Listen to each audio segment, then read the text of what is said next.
My lovely besties, previously in Mazi Okeke in London Part 1, our beloved village man turned London ambassador shook the entire city with his trousers too short, pepper soup too hot, and jokes too loud.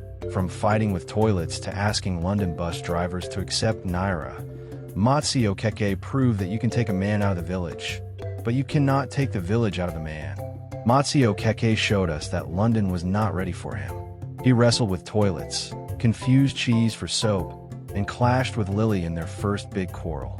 But through all the chaos, he kept us laughing every step of the way. In this part, things get even funnier, crazier, and more dramatic.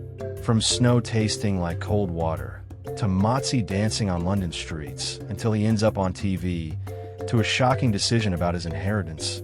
The adventure is just getting started. Now besties, get ready, because in part 2, the fun, the trouble, and the laughter only get bigger. Let's dive right in to see what Mazi Okeke will do next in London. Winter hit London like a jealous relative, cold, uninvited, and determined to make Mazi Okeke miserable. One morning, he woke up to see snow falling outside the window. "Ah, heaven is shedding coconut flakes," he shouted. He rushed outside without gloves, scooped up a handful, and tasted it. "Whoa, cold water with no sugar," he spat out. Lily, bundled up like a moving blanket, warned him not to catch a cold. But Mazi, proud as ever, replied, "Me? Cold. My ancestors wrestled harmattan and survived." 2 days later, he was in bed shivering like a mobile phone on vibration mode. Lily nursed him back to health, but not without teasing him. Next time, don't argue with the weather. Mr. Brown arranged for Mazi to open a bank account. The bank clerk asked him for identification, proof of address, and a utility bill. Mazi frowned. "You are the ones keeping the money, and you're still asking me for paper proof I am myself." He insisted that his face was enough ID, because my face has never bounced. Eventually, with Mr. Brown's help, he got the account. But Mazi didn't trust the bank entirely. Every night, he would check his balance online and mutter, so the money is still there, they haven't eaten it yet." Determined to learn London navigation, Mazi decided to ride the underground train alone. The moment he descended into the station, the warm air and echoing tunnels confused him. "Is this a market under the ground?" he asked. On the train, he sat across from a stern-looking man and tried to start a conversation. "Brother, in my village we greet each other before sitting like strangers." The man only grunted. Mazi got off at the wrong station and ended up walking in circles for an hour. When he finally asked for directions, he pronounced Piccadilly as Piccadilly, making the stranger laugh uncontrollably before helping him. Lily took Mazi to a street market. He was excited until he saw the prices. £20 for fish. "In my village, this fish will beg you take it home." He began bargaining the Nigerian way, offering half the price. The vendor looked insulted. Mazi, unfazed, told him, "Better you sell to me for cheap than watch the fish grow old in your shop." Lily had to drag him away before they got thrown out. Later, she explained that bargaining like that wasn't common here. Mazi sighed.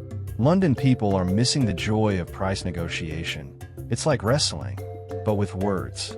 One afternoon, Mazi reconnected with Chike, his childhood friend who had lived in London for 10 years. Chike looked sharpened, with a neat coat, polished shoes, and an accent that danced between Igbo and British. "My brother," Mazi shouted, hugging him like a sack of Gary. Chike offered to show him around, taking him to a Nigerian restaurant. For the first time since arriving, Mazi tasted real pepper soup. He almost wept. "Chike, this soup is like a letter from home." Chike also warned him to be careful with London women. "Some will smile at you today and block you tomorrow." Mazi grinned. "My mouth will block them first." One morning, Lily woke up to find her fridge packed with strange items. Cola nuts, dry fish, and bitter leaf Mazi had ordered from a Nigerian shop. "We can't eat like this every day," she complained. Mazi argued back, "Better bitter leaf than those tasteless leaves you people call salad." Their cultural differences were starting to show more sharply. But when Lily's friends came over and tasted Mazi's freshly made jollof rice, they were impressed. Mazi proudly declared, "This is not just rice. This is Africa in a pot." Lily invited Mazi to a wedding.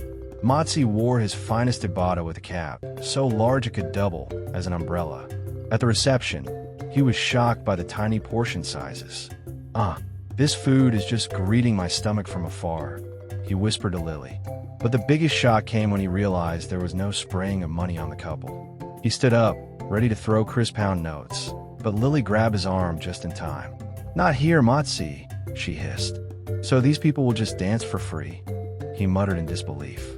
Lily decided to teach Mazi how to make British meals. They started with fish and chips.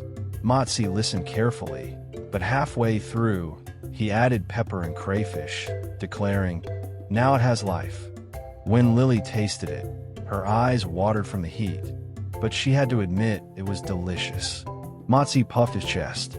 "You see, even Oyinbo food needs African passport before it can enter the stomach."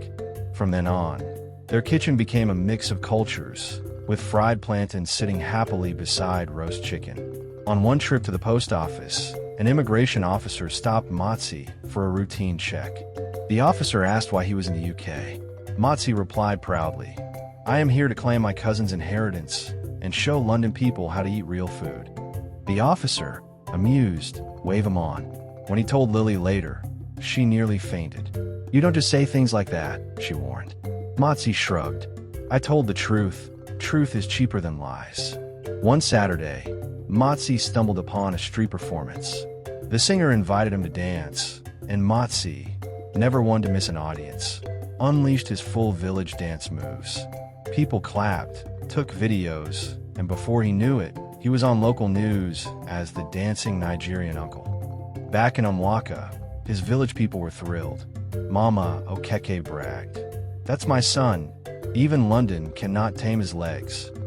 Despite their differences, Lily began to admire Mazi's ability to bring life into any room. He was generous, funny, and fearless in being himself. One evening, she thanked him for teaching her to laugh again after her fiancé's death. Mazi, touched, replied, "My sister, life is like fufu. You must keep pounding until it becomes smooth." After 6 months, Mazi was finally allowed to sell the house and claim his full inheritance. But he shocked everyone by deciding not to sell. "This house will be my London village. Any African lost in this cold land will find warmth here." Lily smiled. It was the most unselfish thing she had ever seen him do. Mr. Brown agreed it was a noble choice. Mazi had not only gained wealth, but also friendships that money could not buy.